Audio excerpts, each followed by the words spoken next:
PLD Projects presents Holy Snokes, the Star Wars podcast, featuring PLD and Matty Gunner. May the Force be with you, always.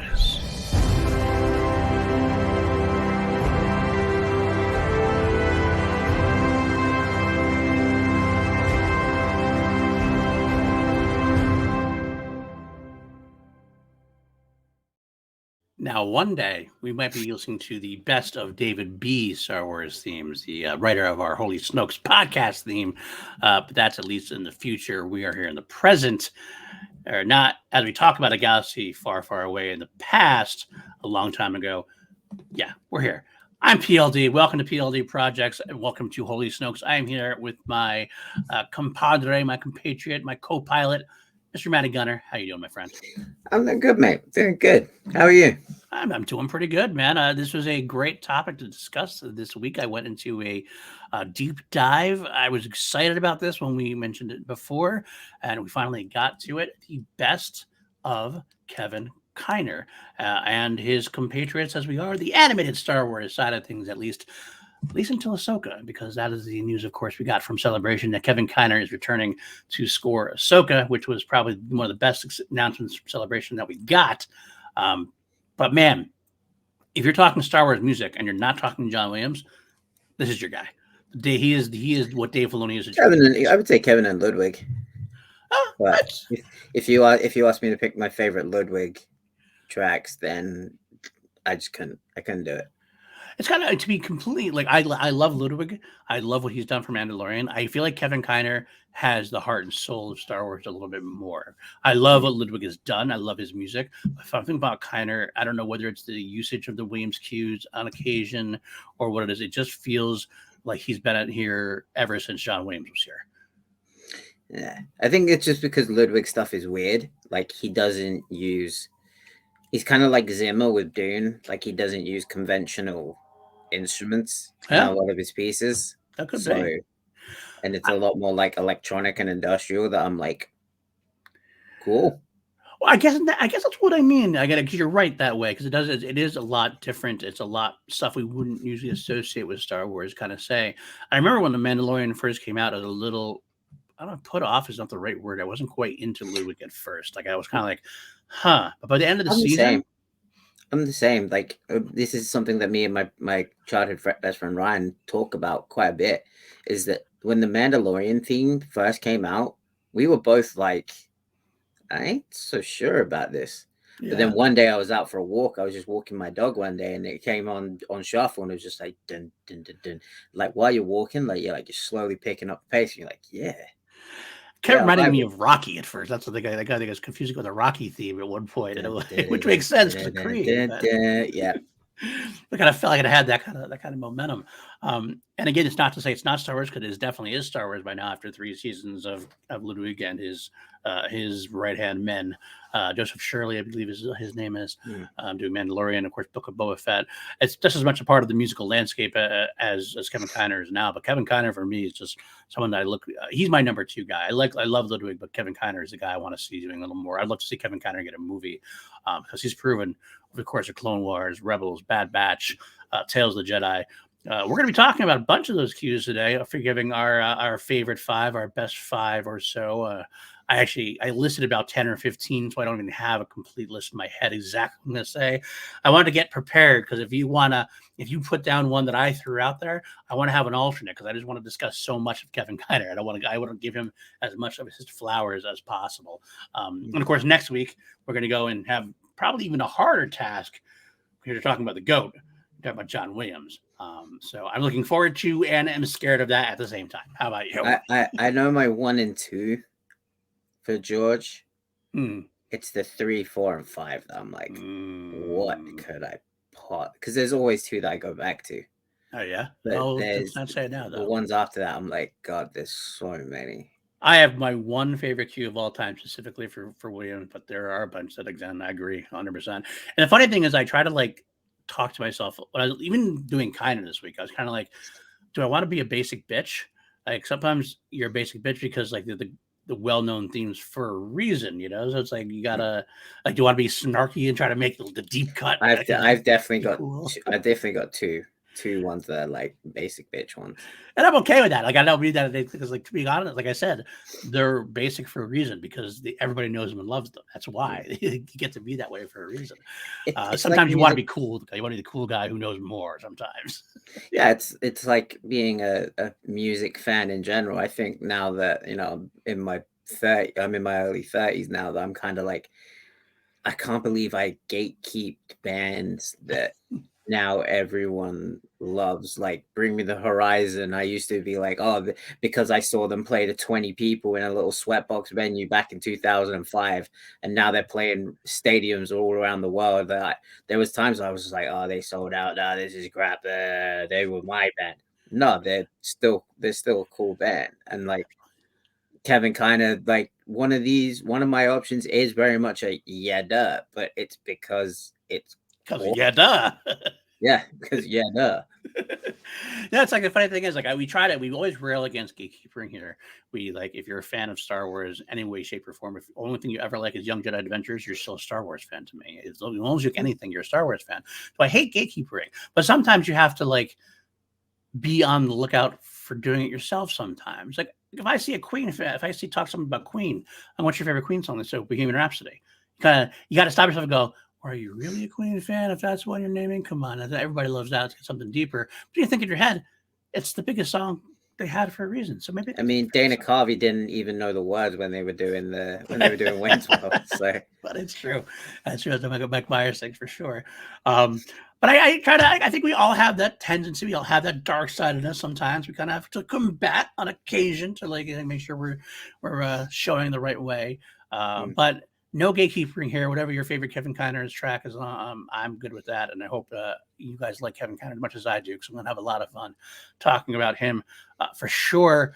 But of course, before we do that, we have the news. We like to talk about the news, some bits of news that have dropped. Of course, as the way things usually go, there's probably something dropping out there right now that we're going to be late on and talking next week, because that's just how things go at this day and age of Star Wars.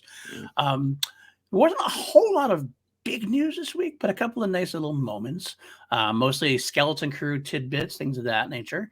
We're going to start off with the Skeleton Crew article I saw on Star Wars Newsnet, which is where I curate all of my Star Wars news. I like how they curate things. They cut through the nonsense and tell us if it's real, if it's not real, if it's fact, fiction, rumor, whatever it is. Let us know where it stands. But this one was an article about Skeleton Crew, and it was an article about Jude Law. Jude Law is talking about specific things about the tone of Skeleton Crew and things that he did and didn't want to do. Specifically, a couple of quotes I want to throw out there. He was talking about the kids in general. He said, but overall, they're all kids who are looking for an adventure. To them, their planet is normal and they want more, but that's not always a good thing to want. Now, I'd get all serious at times, and they'd be looking around thinking, oh, is Jude in a bad mood? But it was setting the tone. This is really serious. We're at risk. Of course, it's wonderful about children is they believe. What I like about that quote, and I'll let you see if you have any reaction to that quote, is it says where Jude Law is. He is obviously the leader. He is the adult in this role. He's got a lot of kid actors working with him. He has to set the tone to showcase what this adventure is, and to showcase what acting means to him and the kids, to make it a believable event. Because you want the child actors who might not be as experienced to make sure they're on par with what he's trying to do with the story that they're trying to tell. And he's kind of like the field general that way. He takes that seriously. And I like that about an actor. I like that because I was a kid actor in a few productions back in the day, and I always looked up to some of the leader adults. I went to college for musical theater. Yeah, you went with what's his name? Dawson's Creek guy. I did yes, he didn't do theater in Drew, but I did go to college with James Vanderbeek as well. James Vanderbeek, that's it. But actually, before, like even when I was young, I've been doing theater all my life. I did all sorts of plays and things like that. I think there might be a home movie or two out there with me in it. I find it, I'll let you know. It's been a long time. Hell yeah, we're gonna watch it. They do a class action on it. There you go. Nice.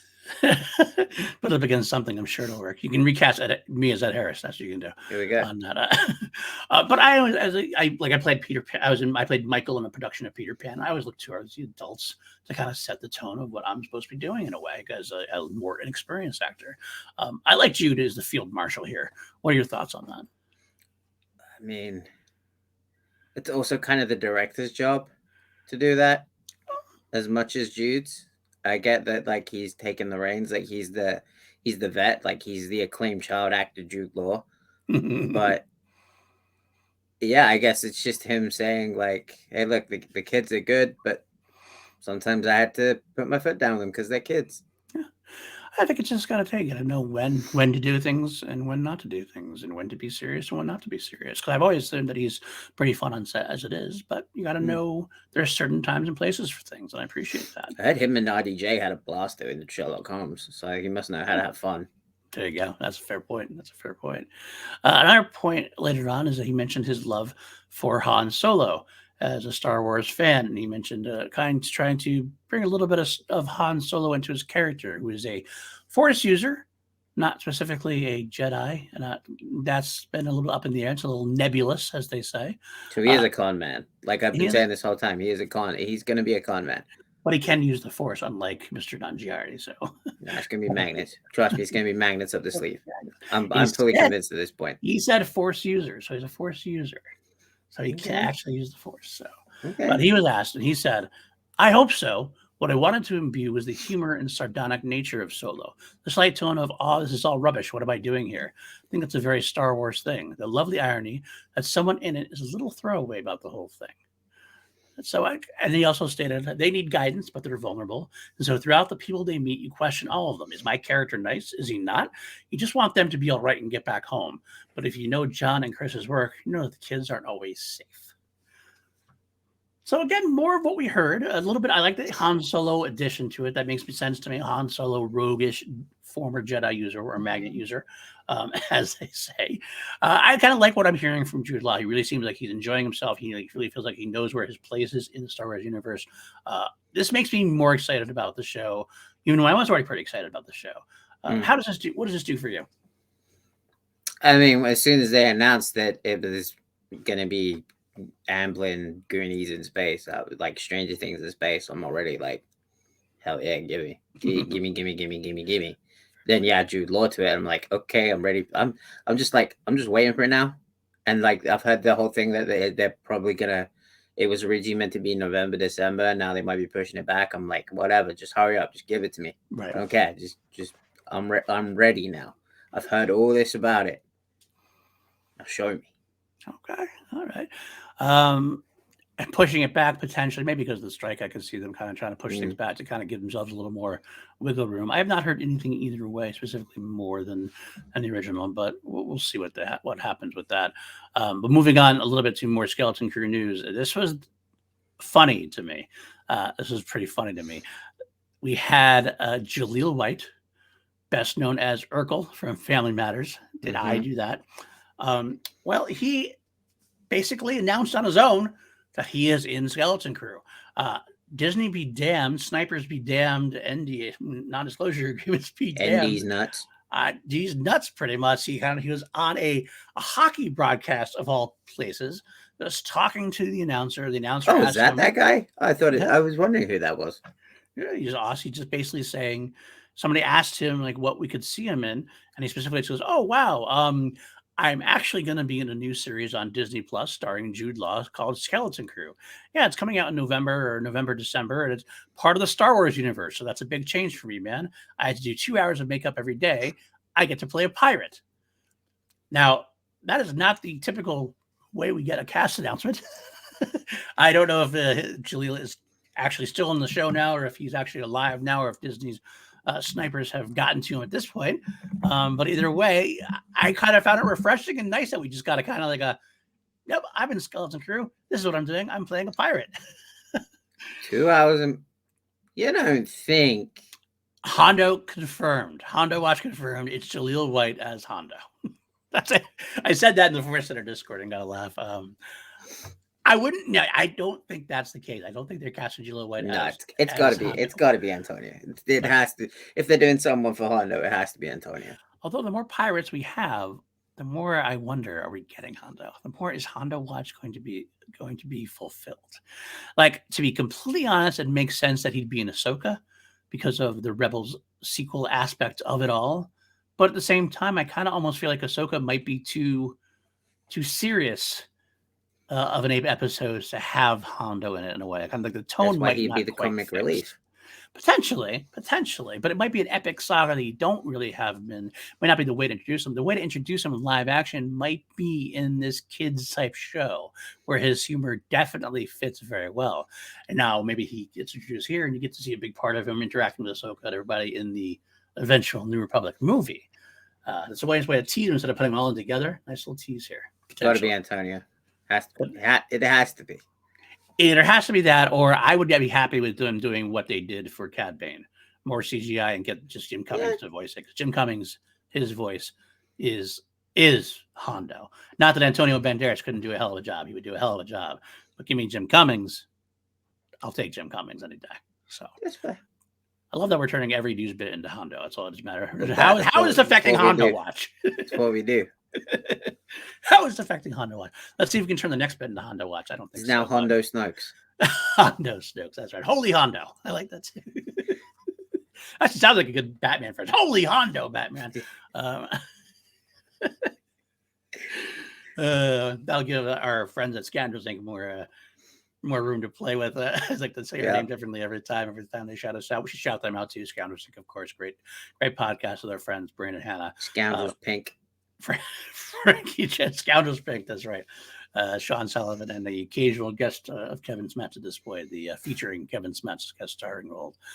But moving on to the next bit of news, we're going to blow through these news bits so we can get to our Kevin Kiner talk on the Big Thing podcast by Christian Harloff. Who's on that?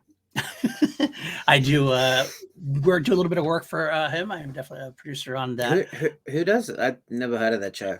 Never heard of the Big Thing? Okay, that's No. right. Look, my boss doesn't watch this probably, or else I'd probably get fired. But that's okay. Why? Because of me cracking a joke? No, of course I know. Of course I know the Big Thing. Of course I know Christian Harloff. Well, if you don't watch it, I'm supposed to get my friends to watch this show. Damn it. Well, it's also the fact that you sign off with it every week. That's true. That's true. Fair enough. But on the Big Thing podcast, Freddie Prinze Jr., Kanan himself, did make point known that he is, quote, done playing Kanan Jarrus.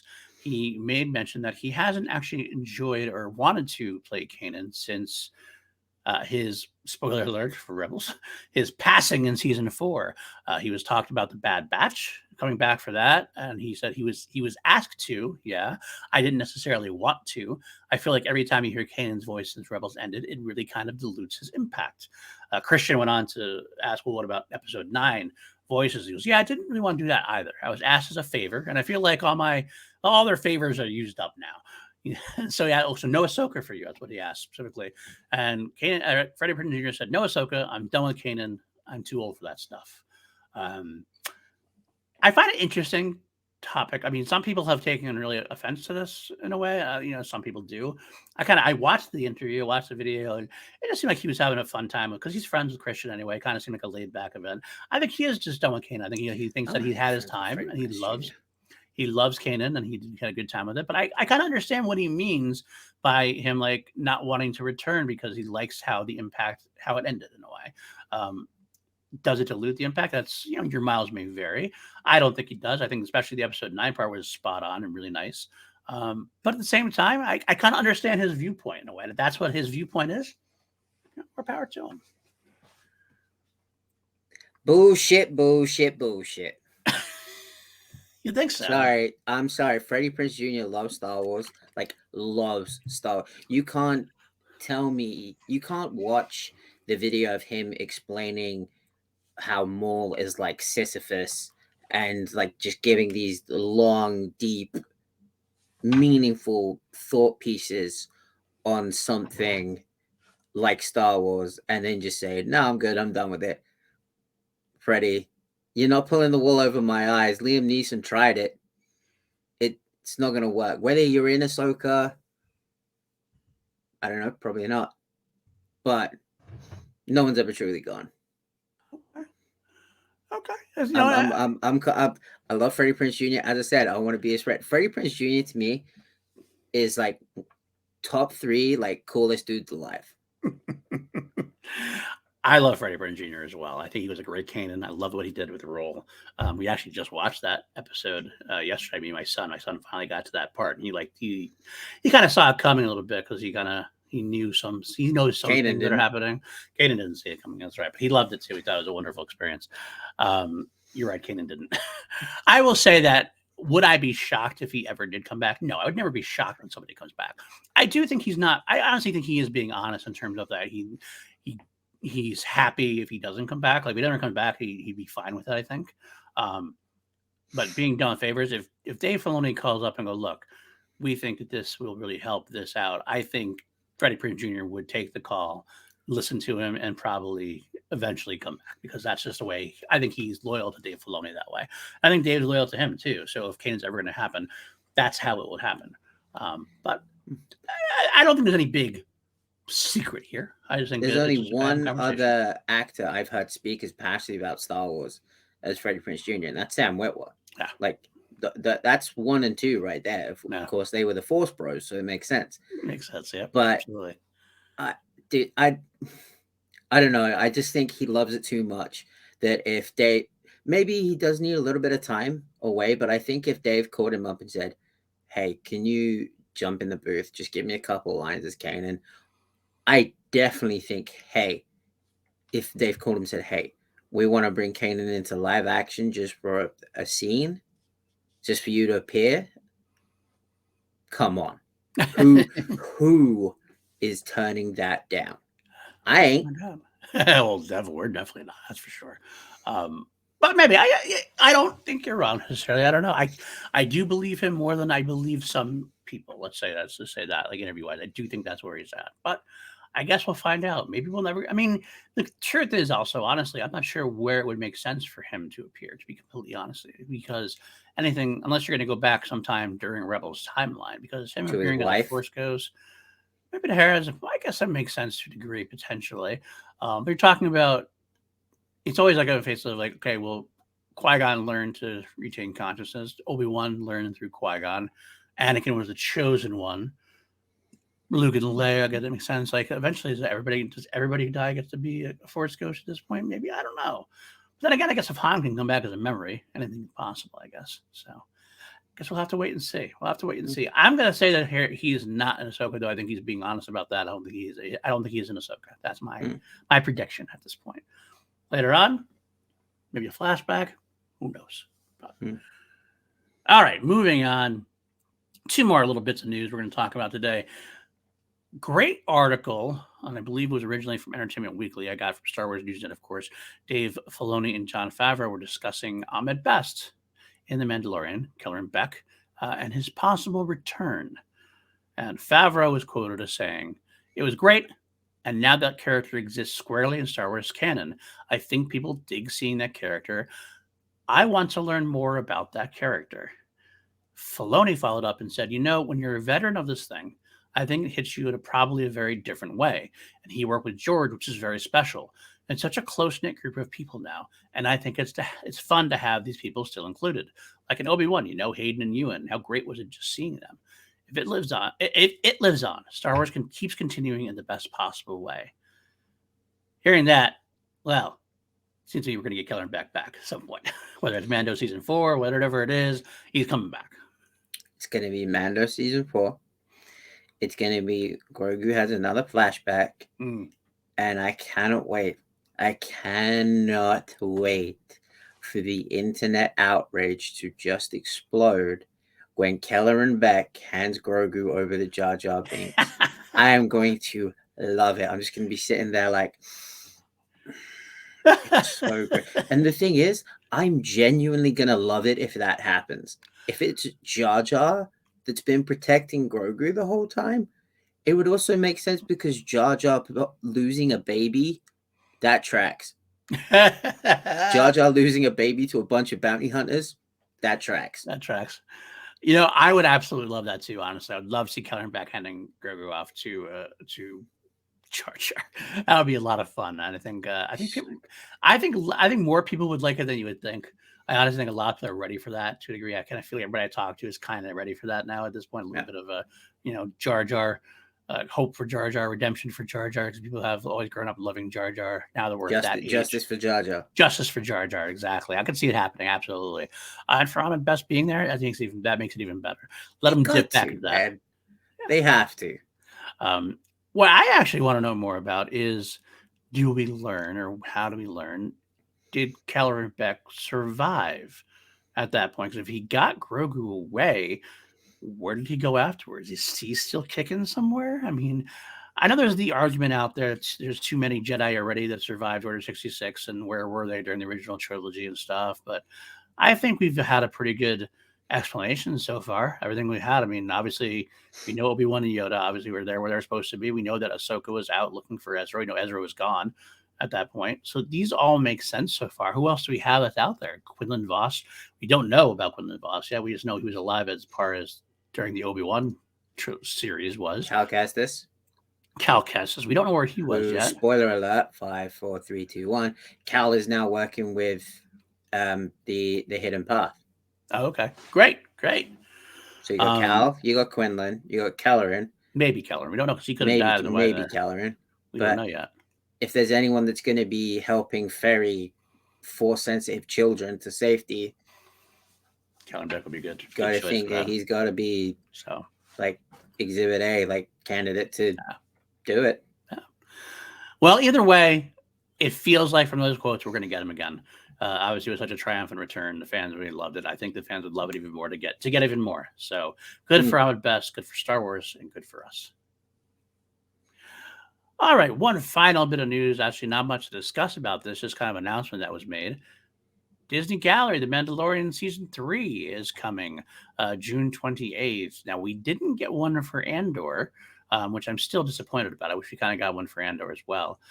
But I am happy at least we're getting a gallery, because the gallery is one of my favorite things. I guess the question mark is, are we getting the one or two episode thing we got like for Season 2? Or are we going to go back to the original format?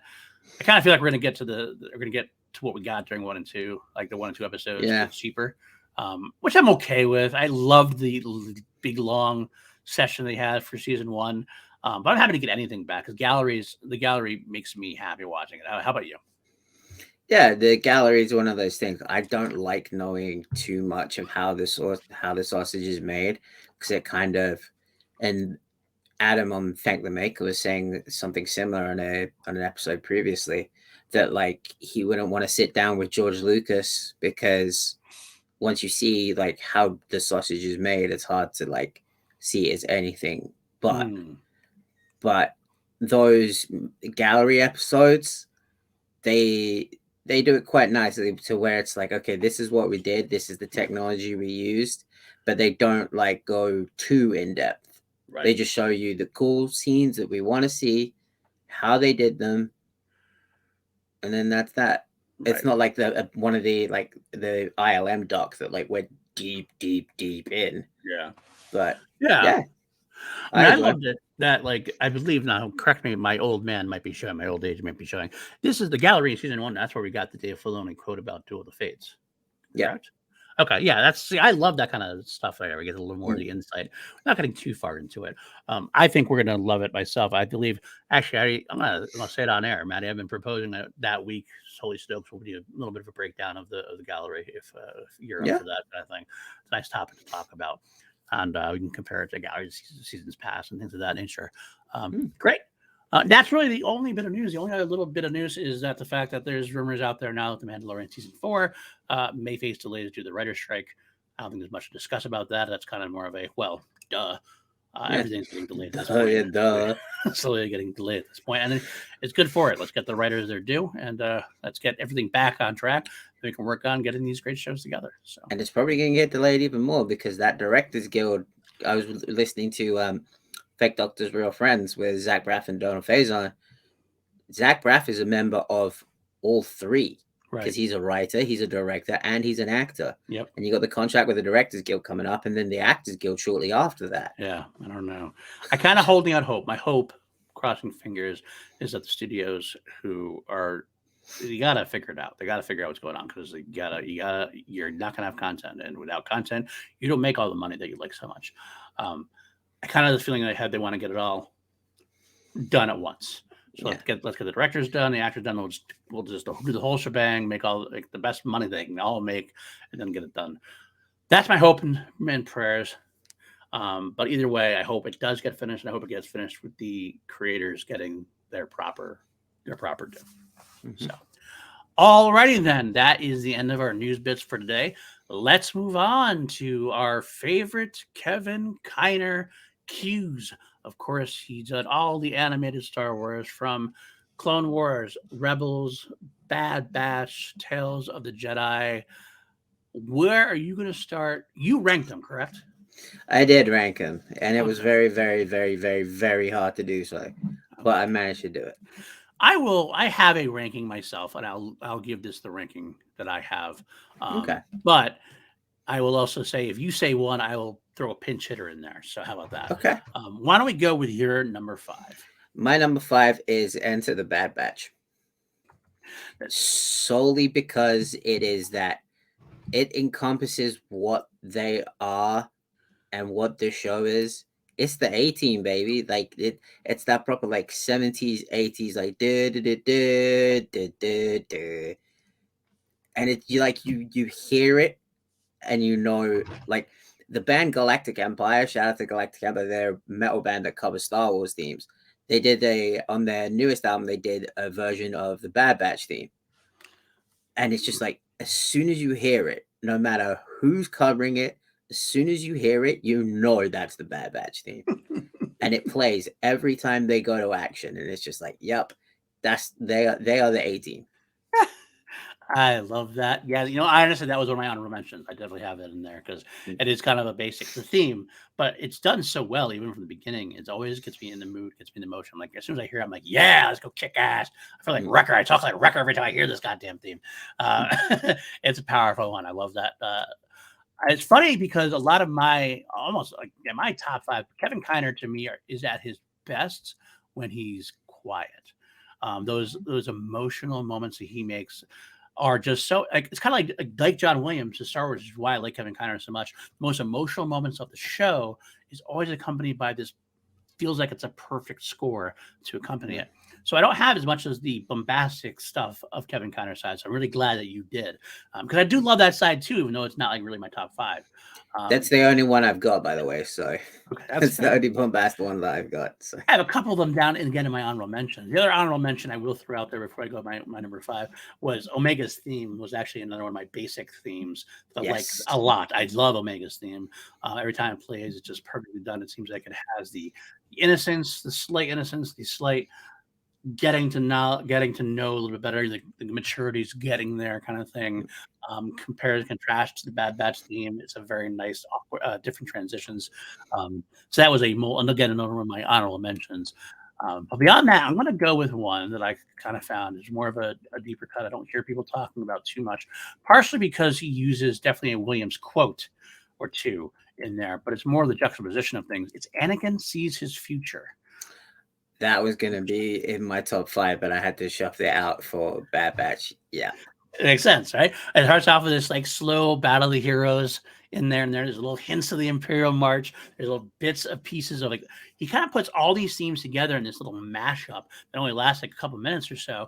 It feels like it's like everything in Star Wars rolled into one for you. Here it is. You're going to see Anakin's future alongside Anakin. We get to see that hint of Darth Vader, hint of the hero of Anakin Skywalker, hint of Padme relationship, hint of his relationship with Obi-Wan, hints of relationship with so everything all in like one big smorgasbord. And I always think that one of the things about, let me put I hate being negative about anything, but the Obi-Wan series. Be honest, dude. Be honest. The Obi-Wan series, the big drawback for me I love the Obi-Wan series, but I thought they didn't lean into the Williams cues enough. There are times where they could have used the Williams cues more to effect. And I'm not saying you have to use John Williams, but knowing when to use John Williams cues that you have, that's what makes Star Wars to me. And Kevin Kiner uses that perfectly. I'll agree. Have you watched the Smets cut?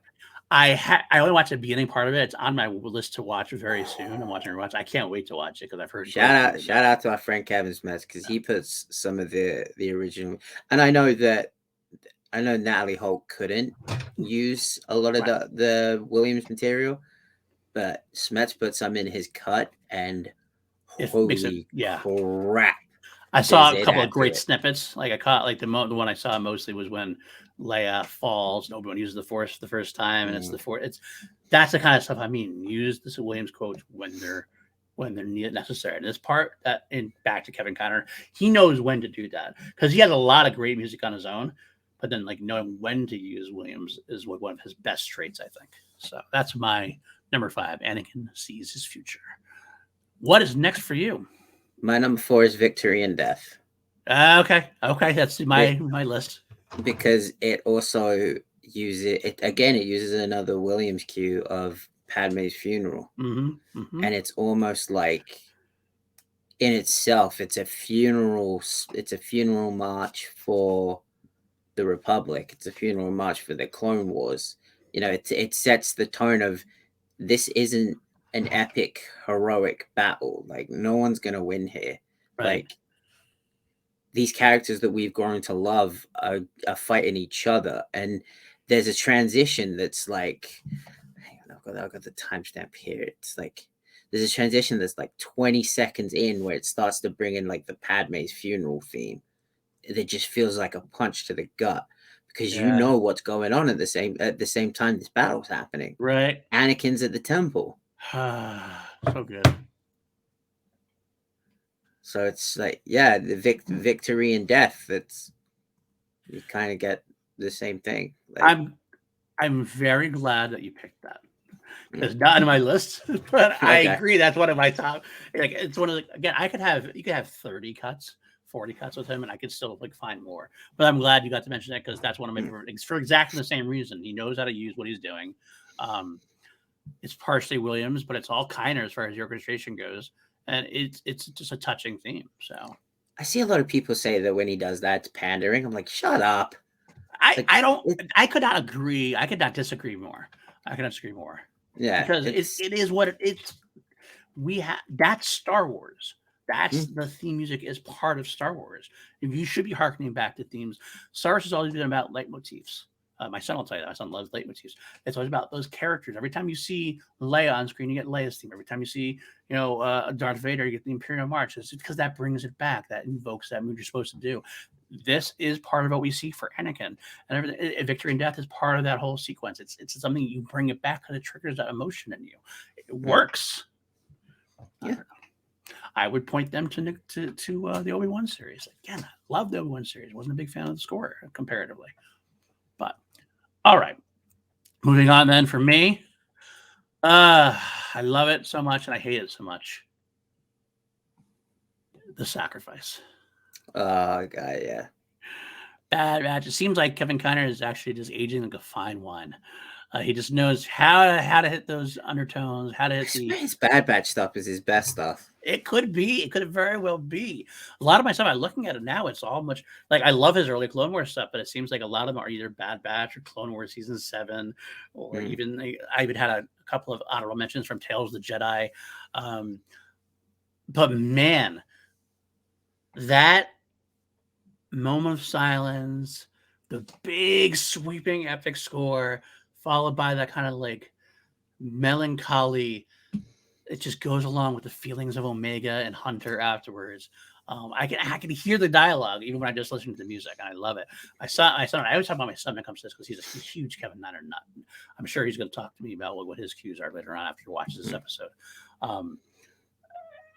I love the D. Bradley Baker line. It's one of my favorite line reads in the history of animated anything, including Star Wars, when Hunter says, "Get him on board," because you feel like this desperation in his voice and the music underscoring it.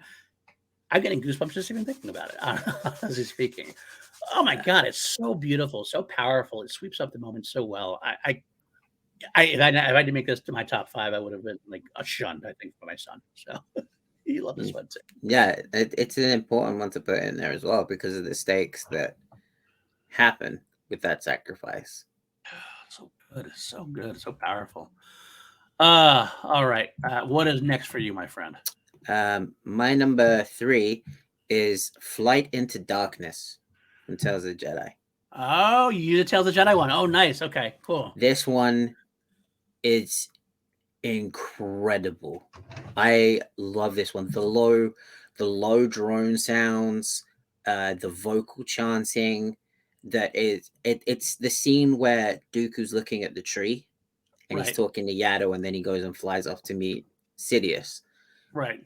There are little moments in there that are like Anakin's dark deeds.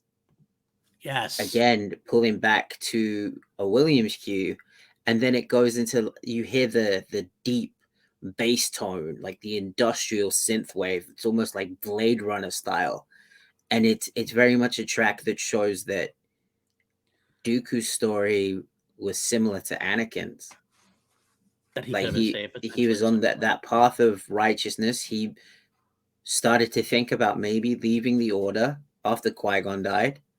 He was like questioning it, and like, the whole thing with Windu taking the seat on the council Right. when he knew that the Jedi that was originally there had died. So he was getting disillusioned with the council, the same as Anakin was. He was thinking about leaving, wondering if, maybe he was making the right decisions. Right. And then he gets manipulated by Palpatine. And it's just like, it doesn't matter who it was going to be. I really do think that if Anakin had won on the ship when they were rescuing Palpatine, or if Dooku won, it would have been the same result,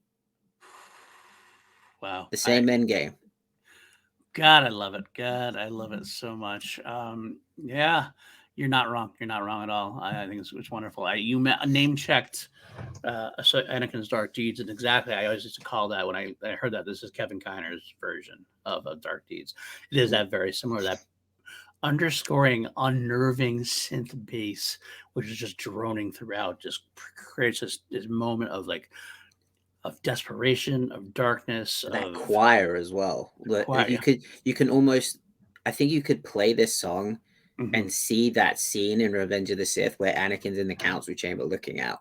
Yeah, absolutely. I totally can. And having a Dooku with the tree and everything else, that's wonderful. It's a great pull. I also want to throw in there another one of my mentions I had earlier was from same Tale of the Jedi. I like the Dooku and Yaddle fight sequence as well. Yeah. They scored a.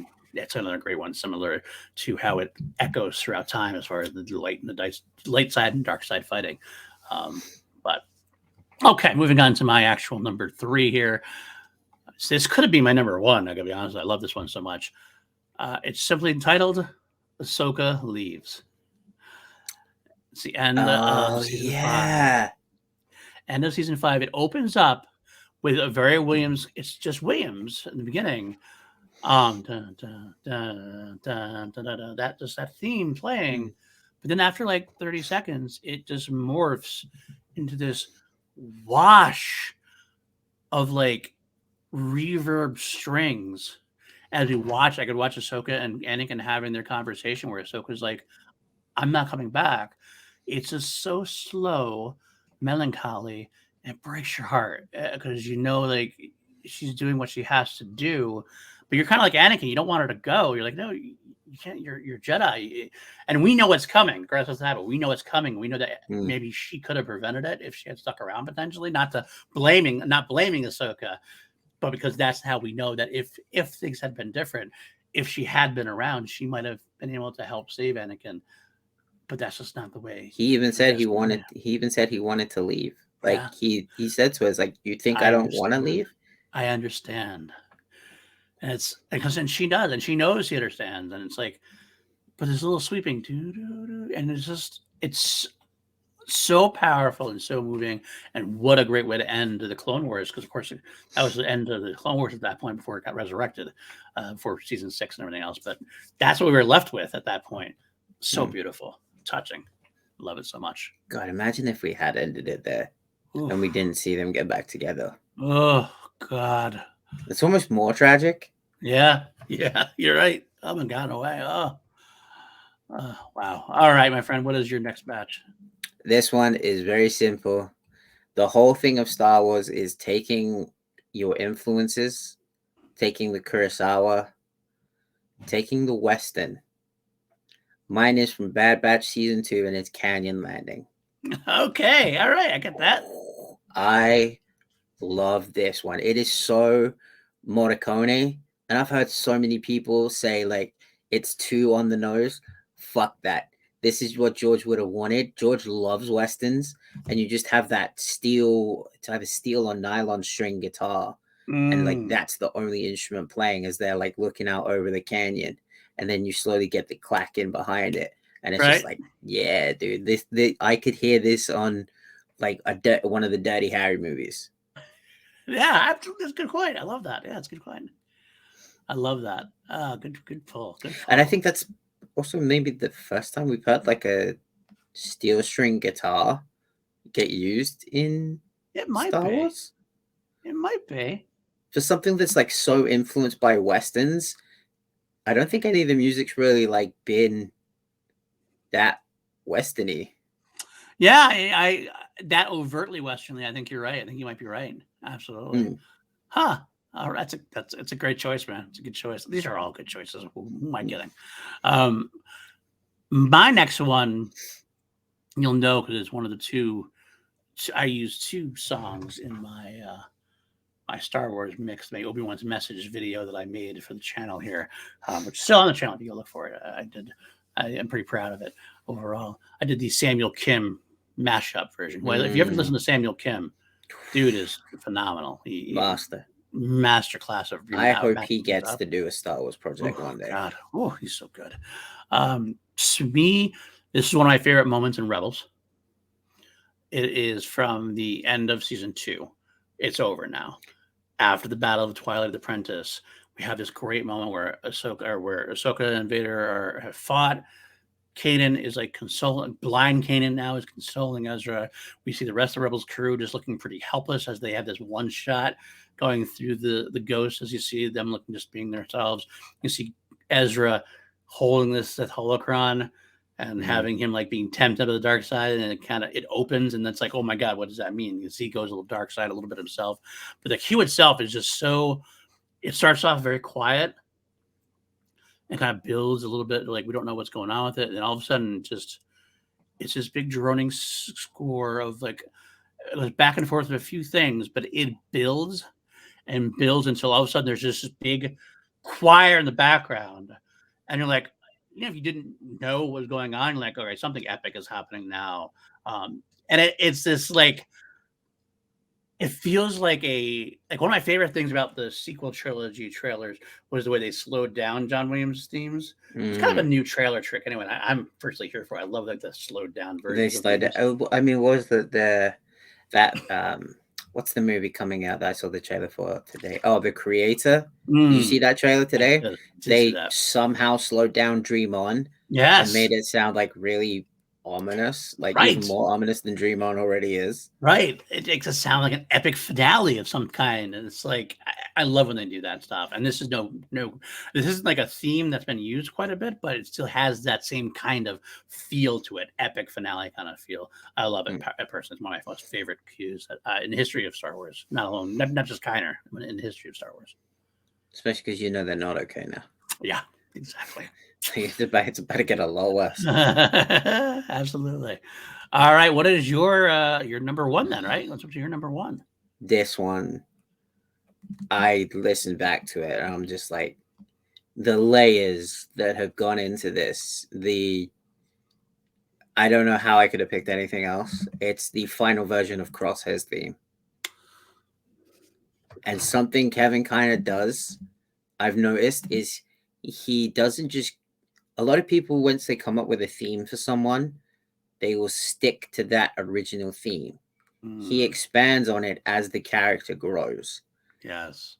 And with Crosshairs, it's almost like you can hear the tragedy in it. Like it's almost like a funeral march. And there was one thing that I noticed throughout the different variations. There's one motif that's it sounds to me like the Reigns of Castamere from Game of Thrones. Oh, yeah. Okay, I know what you're talking about. And like the contrast of how the song opens with like these big, loud, open notes, to at the end it's quiet and it's softer, Mm. and then just that it's like every 10 seconds you get that little motif of that sounds like the Rains of Castamere, that mm, Right. and I was just like, okay, yeah, it's like this sense that like something tragic is about to happen, and obviously now I know why that theme is so tragic, that Yes. it just like it hits even more. And I find it interesting that the horn, specifically the horn, Hmm. carries a lot of the weight, almost like Crosshair. It starts off as like the solitary instrument, but then you get the bass notes come in, and you feel that anger that like Crosshair is like building up inside, and then it Yeah. explodes at the end. And it's very much it's the song that tells his story as it goes on. Absolutely. It's a great pull. Yeah, that was one of my honorable mentions. I'm not gonna lie. It's one Mm. of my favorites. And I think we're gonna get even more in season 3. I think that because you're right, he always takes these themes and readjusts them and kind of tweaks them and slows them down here or makes them louder. It's a beautiful thing. He knows how to return the leitmotifs. So I agree. It's going to be definitely something to look forward to in season 3 of Bad Batch for sure. Um, all right. Well, we're down to my favorite choice here, my favorite track from my favorite cue, I should say, from Kevin Kiner. And to me, this was a no-brainer as well. Same as for you, it was a no-brainer for me. It's the other song I used in my in the Saint Kim mashup for for Obi-Wan's matches, which is why I love this matchup so much. Because it's one of my two favorite cues. It's the Clone Wars burying the dead. Um, Burying the It's so Dead good. at the end there, and this might be a basic bitch type maneuver to say that, but I don't like the ending of Who Clone cares? Wars was so dramatic to me and traumatic to me. We've been thinking, waiting for this forever. We knew CJ Mandalore was the last thing that Dave Filoni wanted to do for Clone Wars. He finally got his chance when they brought back Clone Wars for season 7, and this arc ranks up there. Like as a movie, I would rank this probably in my top 3 Star Wars films of all time if this was a movie.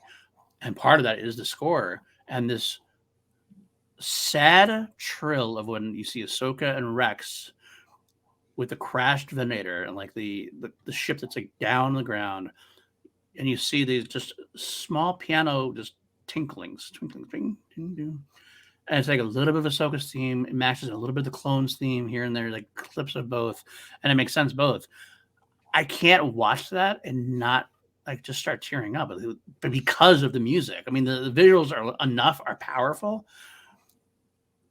but it's like it's we know this is the epic finale. This is it. The Clone Wars end here. As much as they ended in episode 3 with Order 66 and Vader and Anakin having their moments and everything else, the clones part of the Clone War ended here with Mm. Ahsoka burying all these clones, giving them proper burials. They're not just numbers to her, even though they turned on her because of Order 66. She Mm. still buries them because Rex's brothers, and Rex had that moment in there. Of course, we had the crying for killing his brothers, but it's the song behind it which adds just so much tension, or not even tension, adds so much just sweeping Emotional weight. emotional weight. Exactly. Thank you. She drops like the lightsaber, and still it's twinkling. It's not that much. There's a couple little moments, and then at the end, it's like it just kind of fades away just in time as we see like Vader coming in and seeing getting his moment. It's definitely it's such a great track. It's so beautiful, so powerful. It underscores everything perfectly, as Kevin Kiner tends to do. So that's my favorite track, my favorite cue from Kevin Mm. Kiner. And God, that was tough. That was tough. I'll throw some of them else out there. I kind of threw in there. Like I said, Dooku versus Yaddle, leaving Camino was Yeah, phenomenal. it's a girl. Rex and Ahsoka reunited. Uh, Oh yeah. the Good Soldier, uh, Mm. Truth and Consequences. Uh, Oh yeah, I forgot about that one. Yeah. all these things. Darth Maul breaking Obi-Wan and Satine. I wanted to put that in. I wanted to put Right? that in so bad. The one that I really, really wanted to put in was Maul takes the throne. That's another great one. That's I another was I finale. was like, but that's putting it in for the sake of there being the Maul. I didn't want to put in songs just because it relates to a moment that I love. Like I Right. wanted to give like the music Right. its credit. I didn't want to just be like, oh, the moment where Maul finally gets his revenge on Obi-Wan. I'm definitely putting that in because I love that moment. No, Right. because there's songs that are quite frankly better. Right. And no doubt to it. Absolutely. But it's definitely amongst the higher ones still. Absolutely. Mhm. And if I wanted to be basic bitch enough, I got to say, the first thing that Kevin Conner ever wrote for Lucas and Filoni was Ahsoka's theme. And you don't get much better than that. It's like it's Ahsoka's theme is really equally as much as part of the lexicon as any of Williams' cues now. Every time you hear it, you know it's Ahsoka and you get excited about it and you're loving it.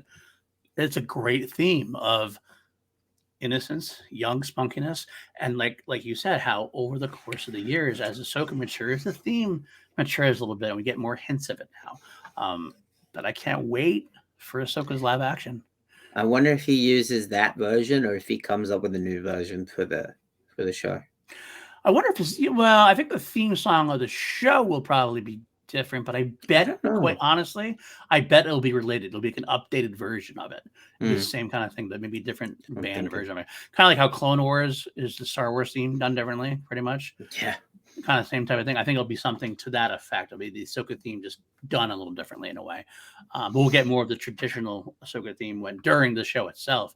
I'm waiting for a Thrawn, more of a Thrawn stuff coming up on that. Oh God, that's got to be another one I should have put in there. Thrawn's theme is so good, right? Again, all this stuff is so freaking good.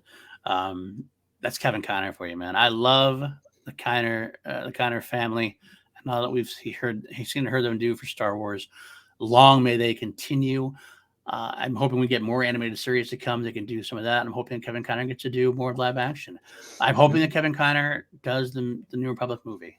That would be my goal. My hope. That'd be cool. He's never done a movie before, I don't believe, or if he has, I don't think he's done a big, I don't know. He's done a movie, but I don't know if it's been like a wide release kind of big franchise movie. Let this be it. If he hasn't, let this be it, because he knows these characters. He knows Dave Filoni's storytelling. No one knows Dave Filoni's storytelling as well as the Conner guys. So, as the Conner people, the Conner siblings, the Conner family, let them do it. Let him do it. He deserves it at this point. If it's much like Dave Filoni deserves to get the live action movie now, I think after all he's put in, if he wants one, which he does obviously, then Kevin's the same way. He's been there since the beginning. He's paid his dues. Let him continue. I mean, that's the Lucasfilm way, and that you earn your stripes, you do well enough. Yeah, you get the shot, and Kevin's definitely done that. Yeah. I mean, I got to be honest. I would love to see Kevin become the main Star Wars guy as far as live action movies go. Let him be the next John Williams when John Williams decides to go. Because quite frankly, we might see John Williams come back. He said he retired. Didn't he say he's unretired? Well, that's the thing. He retired from Star Wars first. He said the episode down would be the last Star Wars thing he was going to do. I thought he said that. Then he retired. He said Indy was his last film, and then he said actually no. Yeah, so again, first he said Star Wars was episode 9 was his last Star Wars thing. Then he did say Indy 5 was going to be his last film. He did walk that back and say, well, we'll see what happens. And all I got to say to that is also we know why he came back for episode 7, 8, and 9, not only just because of Star Wars, but because of his love for a certain character played by Daisy Ridley. He has made great strides of how much he loves Rey. And one of the reasons he made sure he came back for 8 and 9 is he didn't want to see anybody else write for Rey. Well, Rey's coming back in a movie. So can he sit back and watch somebody else write a score for Rey? I don't know if he can. So I say is looking much better today than it did a couple years ago that we'll see another John Williams score for Star Wars. And I don't care. I would be happy to see as many Star Wars scores as he'll give us. So, but suck it, sequel haters. Even John Williams loves Rey. After Williams does pass on from Star Wars or decides to leave the Star Wars coil behind, I'd love to see Kevin Conner become like the new Star Wars guru, so to speak. I mean, Ludwig's busy man. So if anyone's gonna do it, exactly, probably gonna be Kevin. So. Alrighty there. That is the episode for this week. Great times had here. Stay tuned next week again. We teased it before. Same time, same place, same basic idea, but this time we're going to be doing our favorite John Williams cues, which is going to be tough. It's going to be tough. I'm not going to lie. There might be some basic bitchiness in here as well for me because I love some of his stuff. Oh, yeah, my 1 and 2 are definitely basic bitch. You can't not like. I almost might have a an honorable mention. This is the done number one for me, but I don't want to put it in the top 5, so I'm just going to put it at the side. But beyond that, this has been a great time talking this stuff with you, Matty. I always love talking Star Wars with you. Likewise, man. If this is your first time here on the YouTube channel, click subscribe. We are at like 411 subscribers now. We're marching towards that 500 goal. We would appreciate anything you can do to help us out. If you're on the audio podcast, subscribe, leave us comments anywhere you go. Spread the word, spread the love. If you want to join up and support the channel even further, patreon.com/PLD projects. Join the crew. We got people like Austin Cadell, Jeremiah Morris, Matthew Kearns, Brandon Buckingham, Jeff Alterman, John Lestrina. Couldn't do it without you, my friends.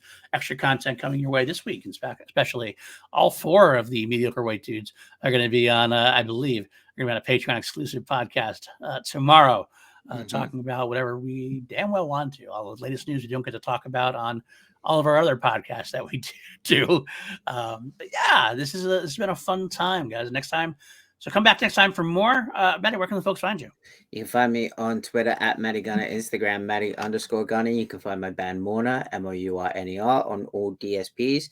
New song dropping soon. I have the final master. It's awesome. It's not Kevin Kiner or John Williams level awesome, but it's still pretty awesome. And you can find me here every week for Holy Snokes and every other week for Class Action with Mr. PLD and Mr. Richard Eric Jarby. And also got another little project in the works that I'm going to talk to you about once we come offline. Woohoo! I can't wait. I can't wait to hear about it. All right.